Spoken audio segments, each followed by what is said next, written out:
Okay, welcome back to the business of marketing. We had some emails, some interesting emails, some other people contacted us and about our previous stories, and in particular, had a mixed bag on the Kmart Sears thing. I think most people agreed that they have little future, particularly our attitude typically of a particular business institution is about whatever the closest outlet is to us. And since I live half the year in Tennessee, and I live the 4 months of vacation time that professors get in Florida, it's my knowledge is of the Kmart's that we have here, and the one here in particular has had a really disastrous time. And I actually ended up going there after I got some of the comments and looking around, and they did when they took out the food section. I talk about them just removing the food section and just leaving empty space. They did fix that up again, and they have a much smaller food section. It was just as I suspected. The big problem they had was with perishables. Anything meat, produce, stuff like that that's perishable, they couldn't sell it because they had no customers. So they had a store full of produce that nobody was buying, and their shrinkage on that must have been absolutely incredible. The waste on that must have been incredible, and they did the smart thing. They took out anything that is going to go bad if you don't sell it quickly. They took out. Of course, it's almost like waving a white flag when you say our inventory turnover rate is so poor that we can't afford to carry any perishable products in the grocery section. So they just have chips and drinks and junk food and canned stuff, and that's pretty much all they have. I didn't even see a frozen section, although I might have missed it when I went in there. Other people talked about Sears, and some people talked about the cachet that they used to have. And obviously, clearly, some of the older people who sent in, says Sears used to be the place. I mean, they had these iconic American brands, and they have. When the hedge fund manager came in, he said, "God, these are worth money. Let's license them out, let other people use them." And I guess that's the quick way to increase cash flow. And when you have hedge fund people, that's what they think about. What's the quick fix for cash flow? But when you take some iconic American brands, and I know several people listed Kenmore. Kenmore to me is not an iconic American brand. It's just a house brand that Sears developed. I guess you could say the same thing about Craftsman or Die-Hard, but Craftsman tools and Die-Hard batteries were products that were been promoted and built up over the years to the point they had the brand equity in their genre almost of Budweiser. I mean, if you're talking about batteries, the Die-Hard batteries literally is the king of batteries in the United States, and Craftsman tools were the king of name brand tools in the United States. So they have these iconic brands. They need to get the cachet back. They need to do something. I know Kmart at least tried to get the cachet with Martha Stewart, and it's turned out that whoever Martha Stewart has worked out, or whoever has tried to work with Martha Stewart, it hasn't worked out really well for them. But Sears needs to do something like that. Of course, the way you build an iconic American brand and you bring back the cachet is with advertising. And advertising is a discretionary expenditure.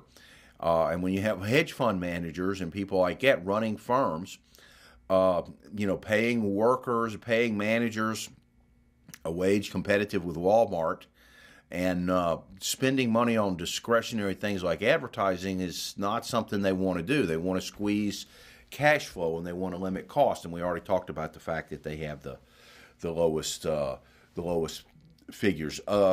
A lot of people sent in stuff about the mortgage crisis and the mortgage settlement, and they were really hated it from one side or the other. There was the Dick Bobet side, that this is a deal made in hell. You're interfering in private contracts. How can the government go in and force banks to take a principal write down? They blamed Barney Frank and Barbara Walters for the Community Reinvestment Act and the pushing and forcing these institutions to take these 97% loans and things like that. And then other people were on the other side and said, this is a giveaway to the banks. They're released from a lot of liabilities. We still don't know the details of what they're released from. So the settlement is still not out.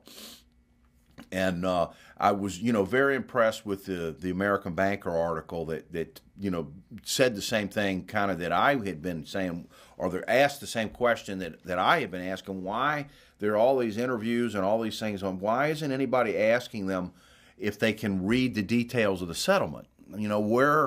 Because most of the people who were interviewed, from a marketing standpoint, a public relations standpoint, it was absolutely brilliant public relations by the attorneys generals. Because these different attorneys generals, Connecticut, I saw Connecticut and Iowa, and I'm sure there were others. If you were in Florida, you saw Bondi, and if you were in California, you saw the lady there who negotiated an excellent settlement for for California, which California is a non-judicial state. So these like robo signings and stuff like that, it's a due on sale clause state for foreclosure. So she got all that money, and it irritated, I think, the people in Florida, which is a judicial state and has had the worst. The problems associated with the foreclosures have probably been the worst there because it is a judicial state and they have the most complex system, and it takes 1,000 days to foreclose. And then also they had the biggest overheated market. Somebody pointed out that one of the problems Florida had was they passed a tourism tax. And what it was it's a tax on people who buy beachfront properties and other vacation rental properties as investors and then rent them to people on a temporary basis. And they passed a 10% tax, a tax that local communities could institute, I think, up to around 10%. And it said that really took, you're taking 10% off of the top of the, somebody's got to pay for that. Either the rentals, if you got a competitive market, if there's a competitive market, it's passed on to the renters. But if your competitive market suggests that people would pay for a particular establishment in a particular area $1,000 for a weekend to 3-day weekend to rent a place, that if you add that 10% tax in, that either the renter's got to pay $1,100 or the owners have got to accept $900. And of course, you already have the management companies which charge about 15 to 20% because they have to go in and arrange the cleaning and all the other details that go with that. Although usually the renter pays a cleaning fee to go with that to cover that. But you're talking about 30% in transactions fees for people who buy these properties and then use them for short-term rentals. 30% off the top in transactions fees is a huge amount, and it drove many investors out. So somebody pointed that out, and they had a good point about how the worst hit areas of Florida are the areas where you have a lot of people who come for a week or for a weekend. North Florida, they come for a weekend. From a lot of places in South Florida, they come for rent a place for a week. And the people who are investing and buying those properties and then renting them, a lot of the when we reached the top and we started going downhill, the thing that really accelerated the going downhill was the tourism tax that Florida passed. So somebody pointed that out, and I thought that was very good. I hadn't talked about. I knew about the tourism tax, and many places like Destin and those counties were the first to go full bore on the tourism tax because they have so many property owners that don't live there, and then they don't vote. If you don't, out of town, out of state property owners are favorites to tax. I think the favorite tax in America is the hotel and motel tax because the hotel and motel tax is not paid by local people. The people who vote on a local are not going to pay it unless they're, of course, engaged in some sort of nefarious behavior. But generally, out-of-towners are the ones that pay the 13, 14% tax that many localities have on bed stays in the local motels. Today's, I'm going to talk about the future of newspapers and where newspapers are going to go. You have heard people talking about the death of the physical newspaper. And some of y'all, you have a parent or you have a grandparent or you yourself are really like getting up in the morning and getting your morning newspaper, and sitting there with a cup of coffee and going through the morning newspaper. And so, is it going to die out completely? I don't know. There's a North Carolina professor named Meyer who says that at the current rate, the last for-print, physical print newspaper will go out of business in 2044. That's really tough, if you think about it.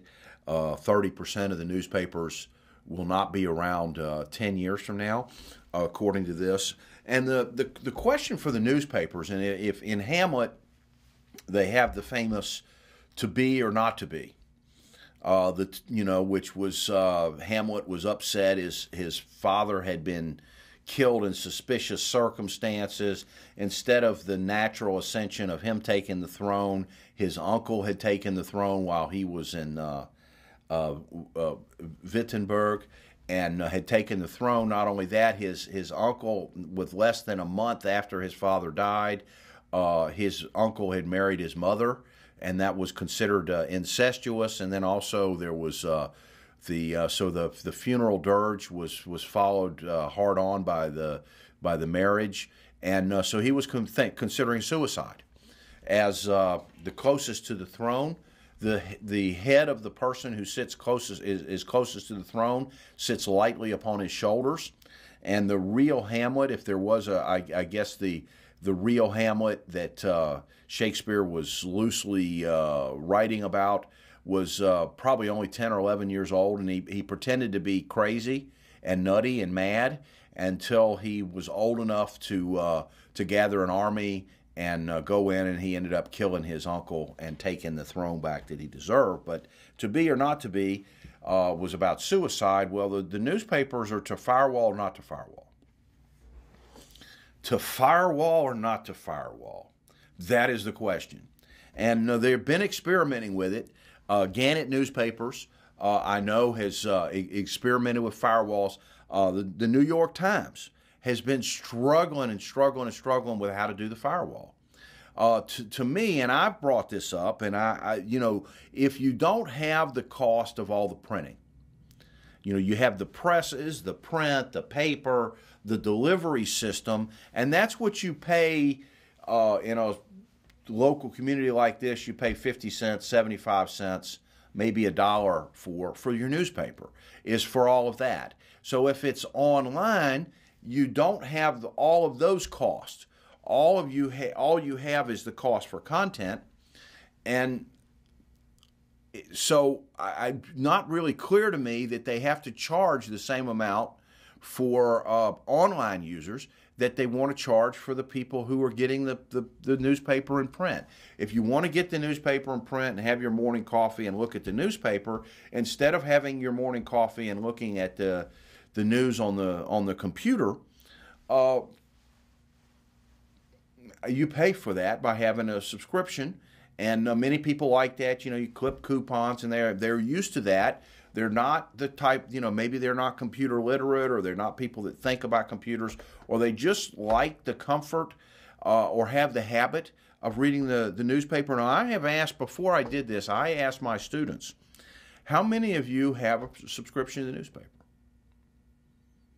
Nary a hand was raised. And in Florida, this is not good English, but people would say this was kind of Southern slang. People would say nairn, which was short for nary a one.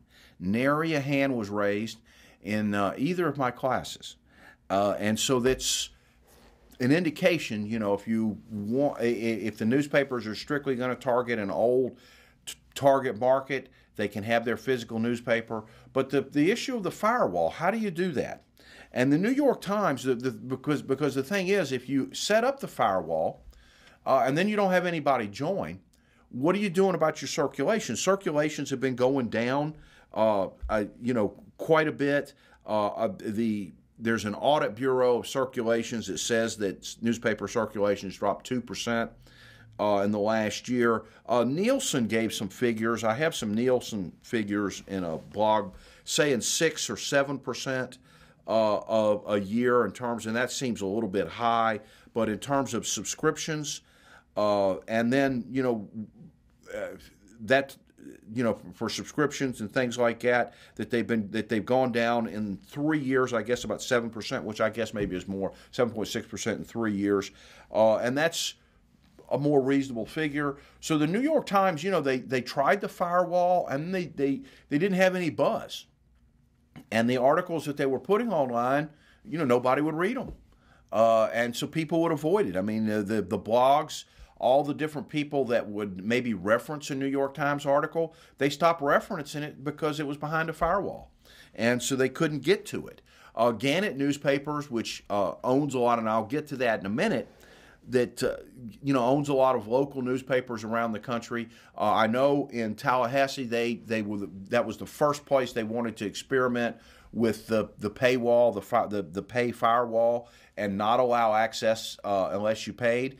And then they tried that, and they gave, the editor came out and gave explanations of why it's being done and all of these different types of things. And so that was strictly an experiment that was one of the first of the newspapers of that era, of that size, which I think they put Tallahassee in the category of, more than 200,000 and less than 1 million, kind of the medium-sized city type of category. And Tallahassee's got about 300,000 people, and the newspaper with, potential subscribers, I guess, 300,000 people. That's not that many potential subscribers, but usually you only sell one newspaper per household. But they tried the firewall, and I don't know if they're going to stick to it because they have lost a lot of readership, and people go elsewhere for news. There's a Tallahassee the Examiner that somebody created to try to build up, and I think if you want to see what is going to happen, in theory, I guess the people who advertise on the physical newspaper at some point, if the physical newspapers are no longer viable and it no longer makes sense to publish them, or their readership has shrunk to a certain segment of the market that reads in newspapers, primarily the physical newspaper, primarily her habit, and don't use a computer, because it's like Warren Buffett said about magazines. People can get the news that's in the newspaper for free. They can get it quicker, faster, in more detail because there's links to other articles and other people that have said things. You can read instantaneous comments that people have put about the different articles. So that it's better, faster, everything, and it's free on the internet. So what future does selling magazines have? I mean, none? Was his answer, I think. And the same thing may be true for newspapers. Now, if we look at why people read newspapers, if you ask them on a survey, people will not, what is it they want, or why do they subscribe to a local newspaper? If you ask people on a survey, they will not tell you the honest truth, that most of the main reason is just habit. That's probably the main reason. The other biggest reason, and in the one survey I saw by American Consumer Survey Group, almost 50%, 49 point something percent, said that the reason that they read the local newspaper for local news. And there were other things, coupon, national news, and that kind of thing. In the old days, there were local newspapers. Some of them were owned by like Knight Ridder or somebody like that. But there were many local newspapers as well. Our local newspaper here in Johnson City was owned by the Jones Group, and they own the other local newspapers in the area. They have since sold out to a company that publishes local newspapers, and they have since sold out to a conglomerate. But in the old days, this was the only place you could go to get the news, other than watching. Unless you were home at 6:30 to 7 o'clock at night, and or maybe PBS or something. But there was the news from 6:30 to 7 o'clock at night, and then every now and then, there might be some news on the radio, if you could catch it at just the right time, in between long stretches, 4-minute stretches of commercials, and they would give, like, say, the baseball scores. But if you wanted the news, you wanted the baseball scores, you wanted to know what was going on in the national news, Most of what was in the newspaper was national news from the AP, UPI, Reuters to a lesser extent. The AP pretty much dominated, and there would be an AP story, and it would be in the lead in every newspaper around the country, whatever it was. And in the business section, there would be an article, and if you read 15 different newspapers, you'd read 15 different versions of the same article. Same thing for sports stories. There was a little bit of local reporting. There was a local sports editor. Bill McGrotha was the one where I grew up, and everybody who grew up in my area, in my town, grew up on Bill McGrotha. I've heard that he's passed away. I was actually in elementary school with his daughter, who didn't make much of an impression at that time, but evidently went on to be a supermodel or something. She was real tall and real thin in an era when girls that were a little meatier and a little bit more substantial were in vogue.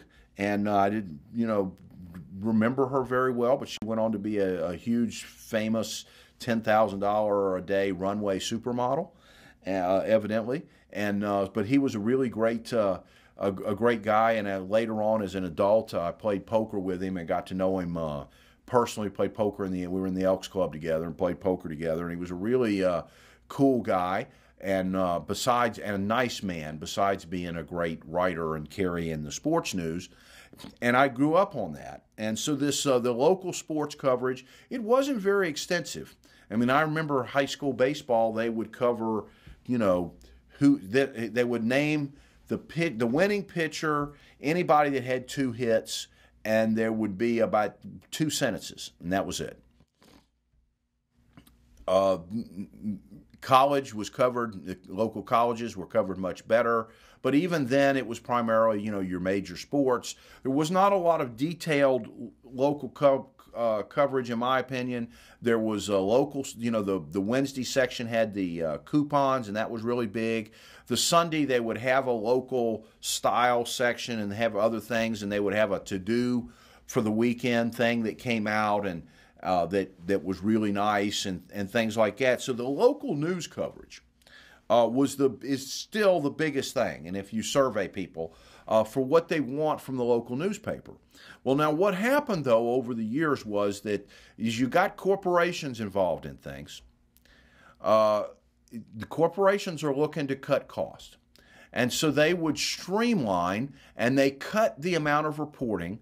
They cut the amount over a period of many years, and this is the 10 or 15 years until the internet started to dominate. Even before the internet started to dominate, many local newspapers were cutting local coverage. They were, less reporters.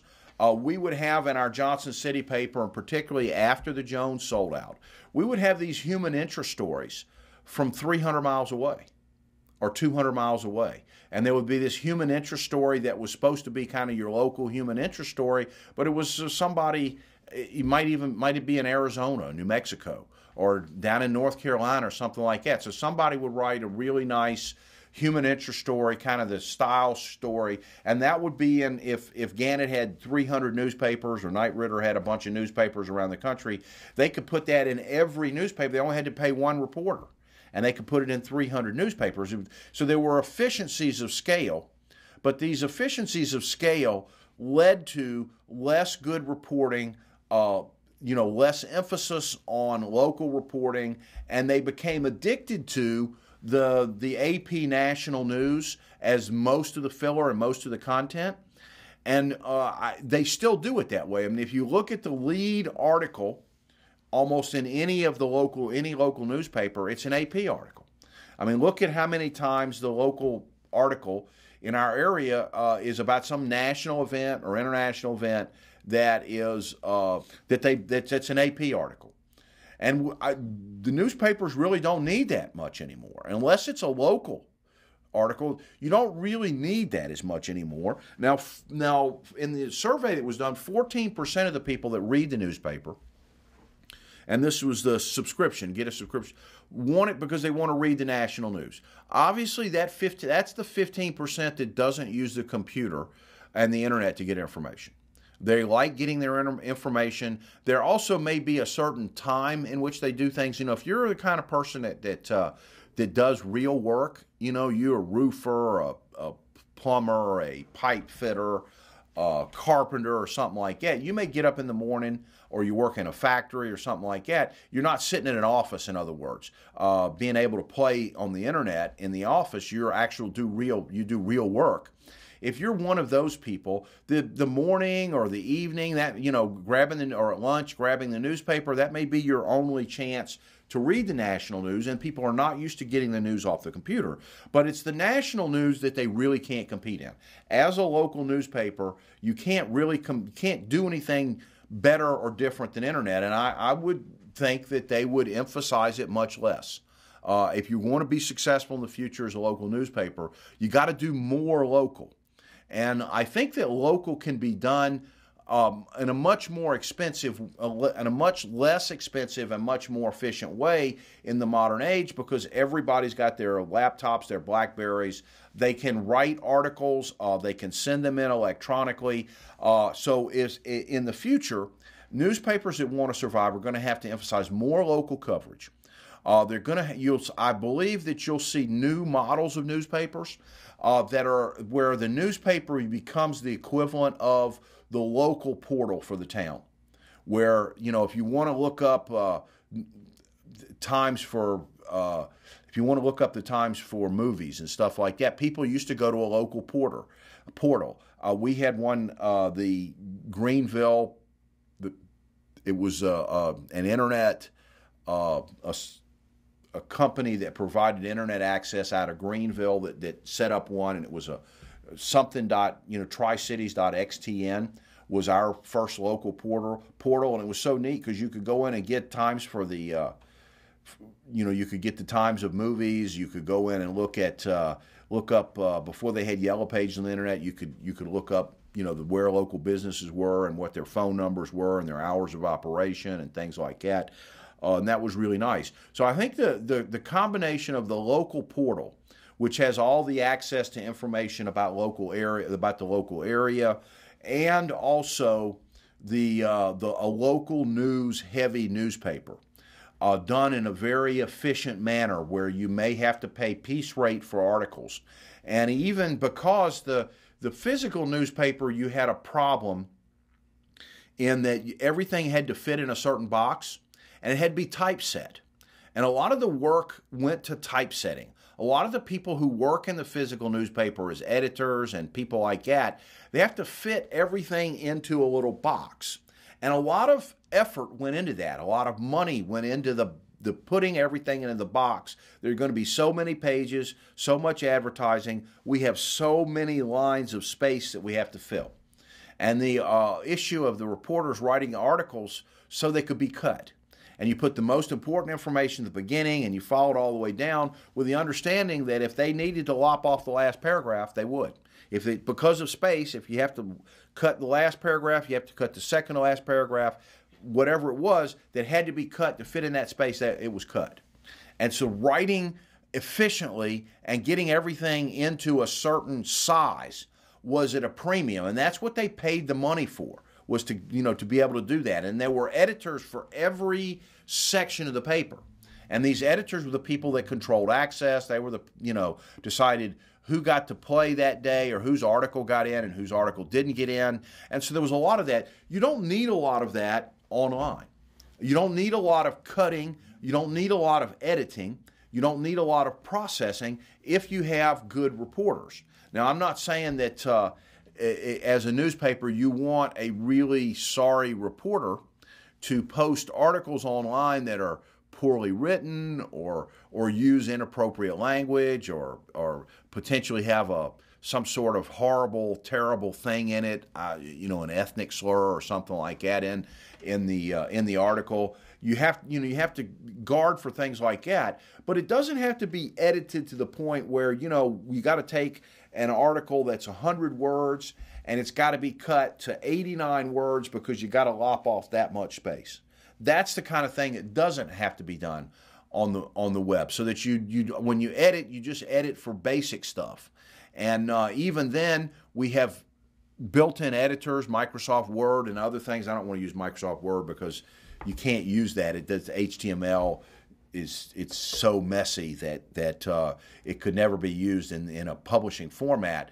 Everybody in the publishing world's in Macland, but you have the equivalent of editing software that checks for misspellings or identify many misspellings, identify many typos or grammatical misconstructions. Now, anybody that knows anything about the English language knows that the grammatical, many of the things that are greened when you write, the grammatical misconstructions are perfectly okay grammatically, and many of the things that are many times there are grammatical errors that the software does not catch. And of course, there are misspellings, homonyms, and other types of misspellings that will make you look really stupid, make the author look really stupid, and make the newspaper look stupid. But at the same time, I don't think that you need to have the expense of having the hard a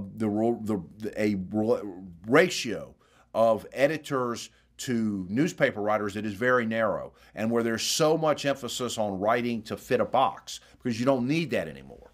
So in the future, if a newspapers want to survive, they're going to have to do the opposite of what they've been doing. They're going to have to hire more local reporters in-house and have more local reporting, less national reporting, less relying on national reporting, and at the same time, somebody on the marketing side has got to convince the advertisers to advertise online. As you know, many companies have been so used to, grocery stores, so used to the Wednesday coupon edition. They're just used to, that's the way they've done things, the companies that advertise using old media. That, they're not doing anything with Twitter, they're not doing anything with Facebook and other social media, they're not advertising online. They've just been used to doing things a certain way, and they have habits. And the same habit that they have, in the same way that there are many people that like to read the physical newspaper and drink coffee, many businesses and advertisers are caught in the same type of habit. What the newspapers need to do in their online editions is become much better at marketing the advertising.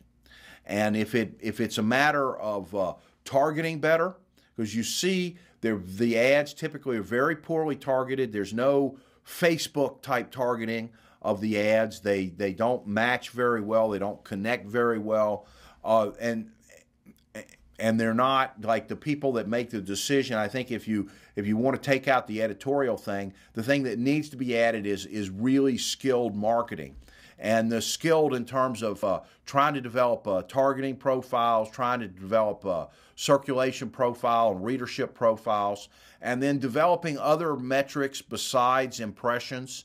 For most local newspapers, they rely on impressions. They don't rely on click-throughs or anything. They don't rely on click-throughs. They need to have some other metrics. You need to have click-throughs and other types of metrics, and then you have to kind of demonstrate that it works. And I think once advertisers understand that it works, now it can't work if there's a firewall.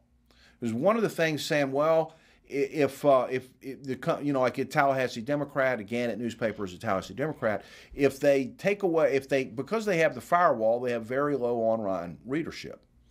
If you have very low online readership, why should an advertiser want to pay for that?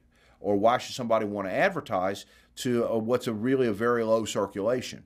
Even the number of impressions that you do get for a page, it might be the same person going back 2 or 3 times. They click it open, they look at it, they go somewhere else, they come back, they click on it, they go somewhere else, they click on it again.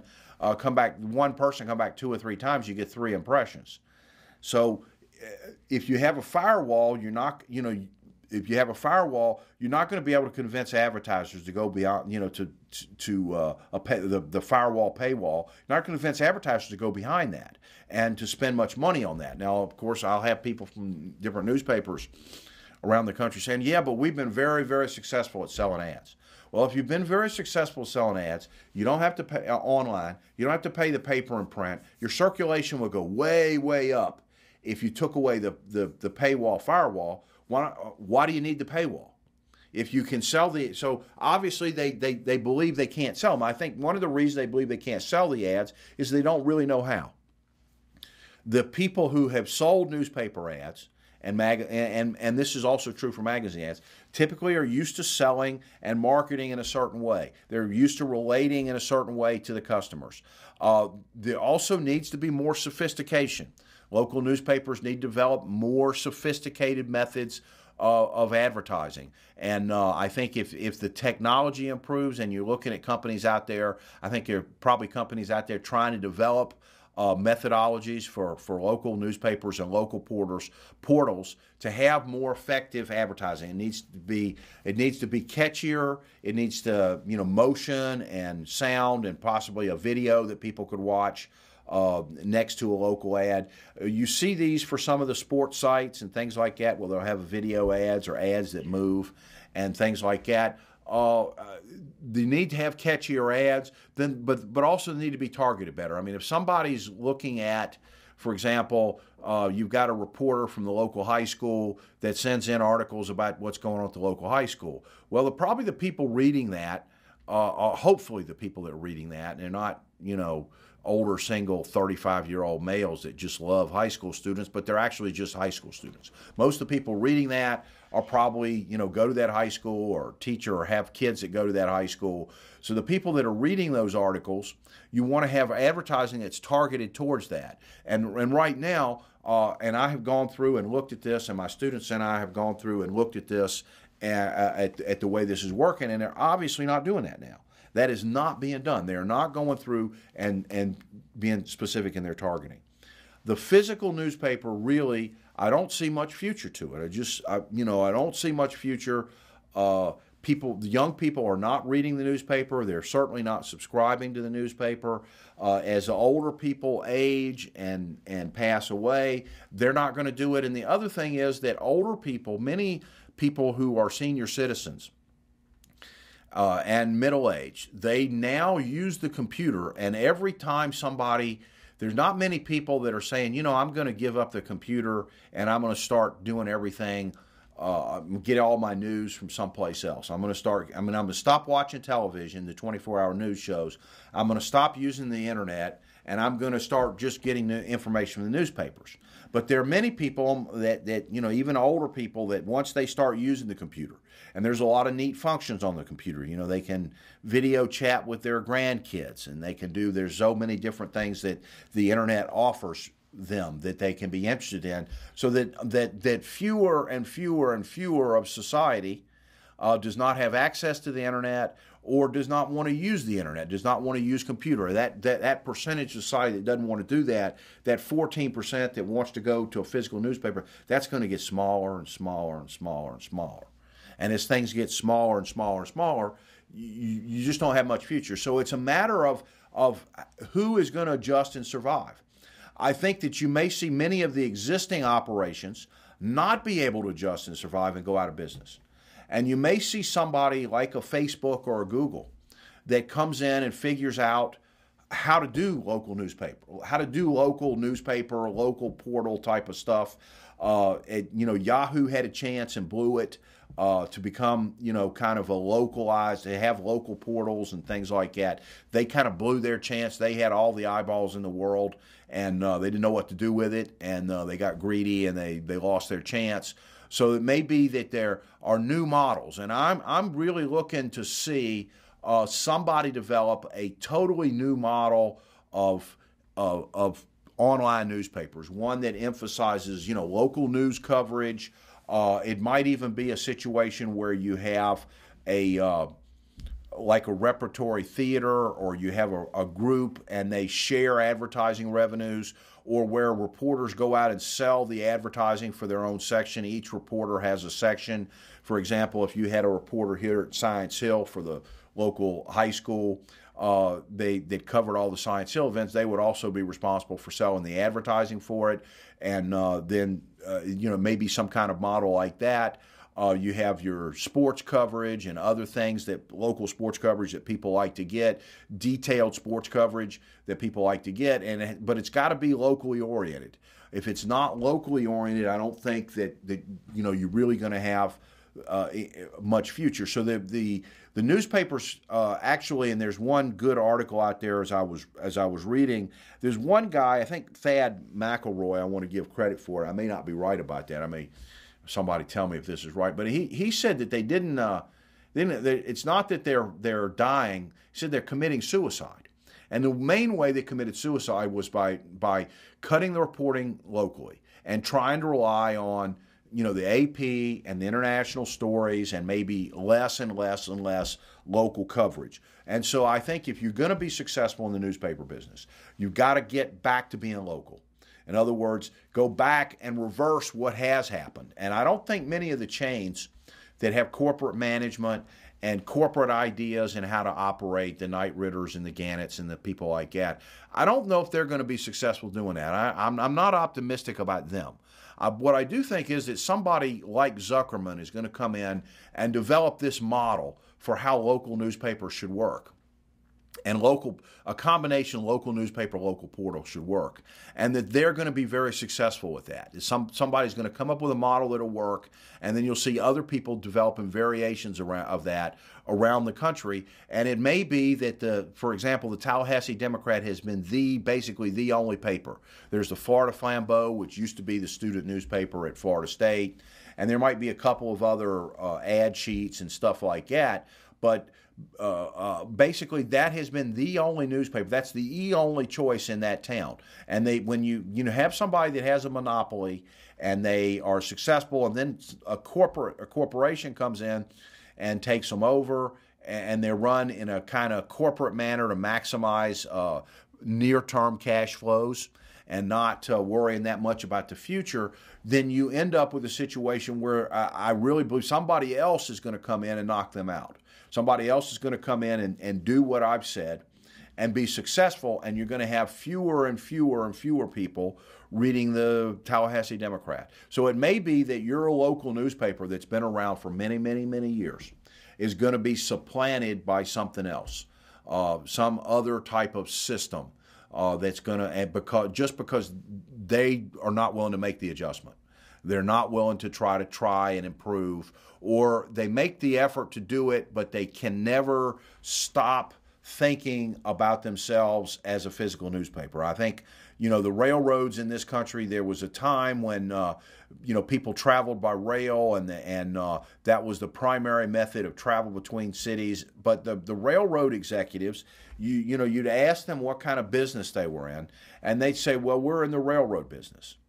And I want to give Theodore Levitt the credit for this, but he said, no, he said, you're not in the railroad business. He says, you're in the business of moving freight and passengers. Now, if you're in the business of moving, you say you're in the railroad business, who are your competitor? I don't know, other railroads or similar railroad lines, or you think maybe in many areas you don't have any competitors because you have the only line that goes into an area and you get to take all the coal out, at least to a transshipment point, and they don't have any choice other than to truck it. But if you think that you're in the railroad business, you don't really understand who your competitors are. But if you look and you say, okay, who are my competitors? And if you say that, okay, I'm in the business of moving freight, moving passengers. Okay, for passengers, think about for passengers. Who are my competitors? The car and the airplane. And as airplanes flying has become cheaper and cheaper and cheaper, and driving cars is much easier and more efficient with the building of the new interstate highway system, the railroads didn't adjust to that. They didn't think, we need to improve, we need to become more effective, we need to find a way to adapt to that, and so they lost all of their passenger business. Only the heavily federally subsidized, doesn't make any sense, Amtrak is still around. And in other countries in Europe, people have cars, but they travel by train much more than they do here. I mean, people travel all over Europe, and many times they don't want to take their car. They want to take, they'd much rather take the trains. The trains are faster, they run on time, they have train stations in the places where you want to be so that you can ride the train from Bremen to Hanover, and then you get off the train in Hanover, and there's all sorts of subways and buses and public transportation that'll take you to the fish market or the Reeperbahn or wherever it is that you want to go in those different cities. So it's the train companies, the train executives didn't recognize where they are. Well, the newspaper businesses, the newspaper executives, right now, they don't really realize, I think, where they are. They think they're in the newspaper business when really they're in the information business. And you're in the information business and you have 24-hour cable news, which, covers most of the stories that you're talking about. You have the internet, where people can go online, they can read exactly the same article somewhere, even if you're behind a firewall. If it's an AP article, they can get it somewhere. There are no AP articles behind the firewall, really. You can't do that, only your local coverage. So if you're in that situation, then you got to realize we're in the information business. So we need to find a way to provide information that people want that they can't get other places. And the only way that can be done is local coverage. And so they need to get back to doing the local coverage, and otherwise they won't survive. And we'll see if they survive in 2044. The last physical newspaper, according to this, will go out of business. Let me know what you think. Send us an email. Let us know what you think. We're curious to hear. If you have a really good comment, we may contact you and ask if you want to Skype or you want to come on and participate in the business of marketing. Thank you.